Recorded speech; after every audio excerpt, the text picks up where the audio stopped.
So I hope everyone out there is having a good Monday morning. Today we're going to do a trailer breakdown because Marvel just dropped the official full-length Black Panther trailer. The other one was long, but it was a teaser. This is the full trailer. What we're going to do is we're going to go through the trailer and break it down scene by scene, and I will give you my thoughts on what I see. And of course, I encourage every one of you guys to leave comments and give me your thoughts about what you think about Black Panther. Very interesting time right now for Marvel because, you know, they have three big movies coming up that they really are trying to hammer home. You've got Thor 3 coming up just in a few weeks, and there's a lot of good reviews coming out for that. Then Black Panther coming up early 2018, and then of course the big one is in May, which is the Avengers, and that's not even going to be the last one next year because I'm pretty sure Captain Marvel comes out later on in 2018. But this trailer is going to be building up hype for Black Panther, and a lot of very historic movie. I believe it's the first film, the first like major Marvel movie to have an all African American cast, with the exception of course Andy Serkis playing the villain. I remember I read that somewhere, and that's obviously a big milestone. But let's go ahead without any further ado and break down this trailer for Black Panther. Let's do it. I have seen gods fly. That's, of course, Black Panther himself, obviously, the king of Wakanda, T'Challa, and he's giving the monologue here, and those waterfalls there, I'm sure, are shots of Wakanda. I mean, that's pretty much, because Wakanda's supposed to be very beautiful, you know what I mean?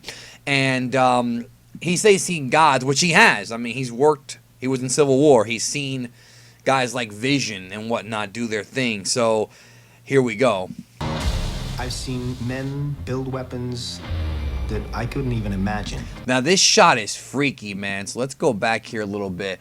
I can't really even tell what this is on this shot. I'm trying to give it a real good look-see, and I really can't tell what it is necessarily. It doesn't look like it's vibranium or anything like that. I can't really tell, but that person in the center right there, again, it's very hard to tell because it's dark, but I'm pretty sure that is Eric Killmonger, who is being played by Michael B. Jordan, and he's probably going to be the main villain of this film, even though, like I said earlier, Andy Serkis plays the Claw, and he's going to be, Ulysses Claw. He's going to be probably a major threat, and really is like one of Black Panther's main enemies in the comics. I have a feeling that Eric Killmonger is going to be sort of the villain of this movie, and I think that Claw will survive. In other words, I'm going to predict it. This is not a spoiler. I'm predicting that, Michael B. Jordan, Killmonger's dead by the end of this movie.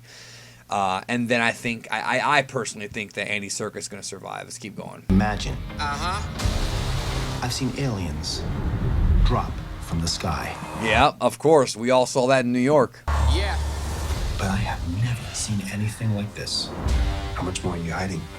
Hold up. I mean, I'm guessing what's happening is that he's being interrogated because of all the knowledge he got from the events of Civil War and what happened before that. That's my guess, though. I love the technology here. For those who don't know, Wakanda is a technological civilization, but it's also very, it's a weird hybrid. It's sort of like, if you're a comic book fan, like the Savage Land, kind of like that, except even more technological. But actually, it's interesting because if you look at a lot of documentaries and a lot of, I don't want to say propaganda, they always paint Africa and the real world as being this place filled with these like savages, and that's not true. Africa is actually very technological, and I don't just mean Egypt. I mean all throughout the continent, including South Africa too. So this makes sense. It's like a mix, but of course in the Marvel universe it's a lot more technological. Love that shot. That shot is awesome. That is an awesome freaking shot. And there he is in his full getup, and there's Lupita next to him with the green hair. Nakia is her name, and she, name of the character, of course, she's going to be in this movie and in Star Wars Episode 8 as Maz Kanata, so big year for her. Again, more shots of the technology here, but it's still very, I don't know what the word I'm looking for is. I don't want to say, it's not primitive, it's still very, like unionized, I guess the word is. My son, it is your time. That is, of course, Angela Bassett playing the mother of T'Challa, Ramonda, who lost her husband in Civil War. Show me my respect and bow down. You get to decide There she is again. what kind of king you are going to be. You know, and that's the thing, is I think part of the story of this film is more, and I really hope they go in this direction. I'm not exactly sure if this is true. Also, I should mention Letitia Wright is playing Shuri, who is T'Challa's sister. But what I was going to say was, I think part of the story of this movie is going to be him sort of coming to terms with the fact that he is the king now. Like, sort of like, you know, I don't want to say the Lion King, even though there's similarities there, you know. But he's coming back to his country. He had, you know, to Wakanda. He had just gotten into this huge rumble during the events of Civil War. He's coming back, and he has to kind of come to terms with the fact that he's going to be the king, which requires a lot of maturity.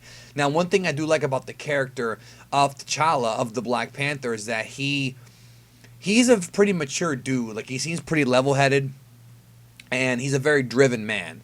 So he already has kind of the seeds of being a good king inside of him. But, of course, when you get put in that position of power, you're going to be dealing with a lot of, you know, trouble. And I guess that's what this story is going to be about, the trouble he deals with in Wakanda. And as of right now, I think he is in Avengers, but I'm not sure how big of a role he's going to play in it. Awesome. Don't freeze. I never freeze. I love it. What a badass character, man. What a great job they did with Civil War, and here he is again. Again, more technology right here as you see it, you know, in 2018. And there he is. I mean, there's Killmonger. And it looks right there, as you can see, that he breaks out Claw. So, obviously, I had read about this, and I guess it is true that Claw and Killmonger are going to be teaming up. So, my guess, and for those who don't know, Claw is, his thing is that he works in the black market trying to get his hands on vibranium, which is what is in Wakanda. So, I'm pretty sure the stories are going to make some kind of negotiation where maybe Killmonger wants vibranium in order to kill and overthrow the Black Panther, and they're probably going to work together and try and do that. That way he can take over the kingdom. That's my guess. That's my guess. Because the whole idea, I'm guessing, and I don't know much about the plot, but is that he wants to take over Wakanda because the Wakandan people have not fully embraced T'Challa. That's my guess, because they're so used to the previous king, his dad. So I think that might be the story here. They want to take advantage of that, you know, that mistrust. And bow down. Awesome shots here. Totally reminds me of Civil War. This great martial arts action. I mean, the movie's going to be at least action-packed, you know, at the very least. I love this shot right here. Look at how beautiful that is, man, with the purple background. Like, the cinematography in this film, and the film's being directed by Ryan Coogler, who did, you know, he's most famous for Creed, but he also did the Subway movie, Fruitville Station, based on a true story, the movie about the guy. I'm not going to spoil it. I can't spoil it. Go see that movie if you haven't seen it. It's pretty interesting. I'm not going to spoil it, though, but go see it. Anyways, the dude is a great storyteller, right?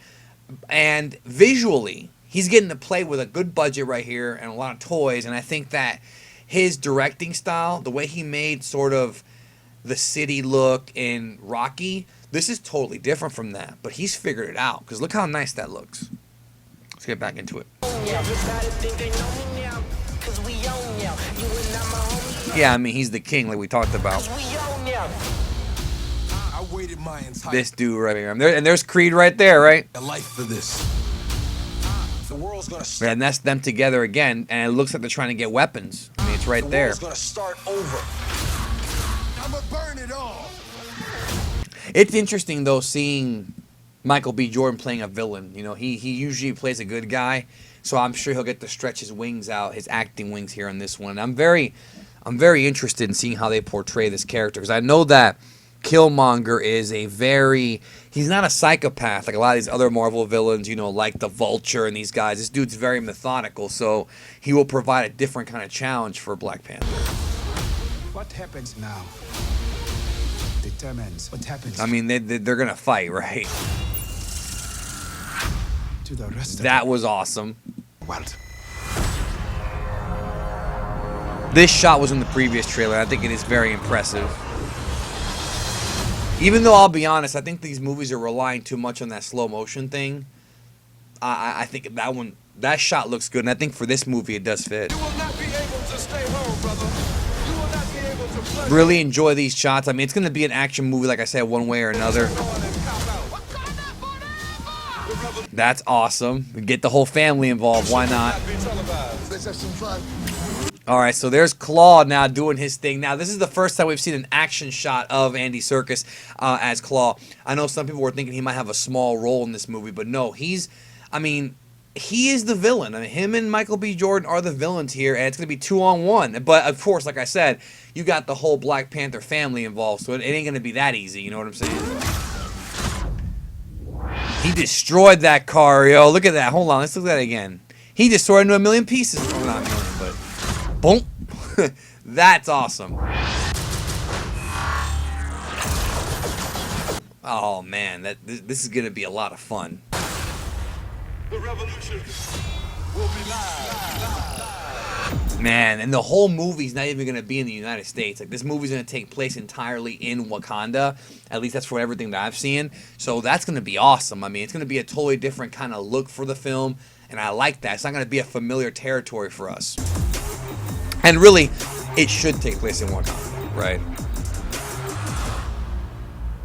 I liked it. I liked the trailer. I did like what we saw. A lot of focus on action and sci-fi elements. I mean, we'll see. I think the story, in my opinion, for this film should play out differently. You know, you've got these movies like Ant-Man and Spider-Man and Guardians of the Galaxy, and they all have their own kind of... They all sort of have like a coming-of-age vibe, right? Maybe not Ant-Man so much, but... Guardians 2 certainly did, with the backstory, you know, of Star-Lord, and then of course Homecoming was definitely a coming-of-age story. This here is a different kind of coming-of-age story where it's not even about T'Challa, you know, becoming the Black Panther. It's not an origin story because they don't really need to tell that origin because they kind of sort of did in a way on Civil War, you know, with the history of the suit.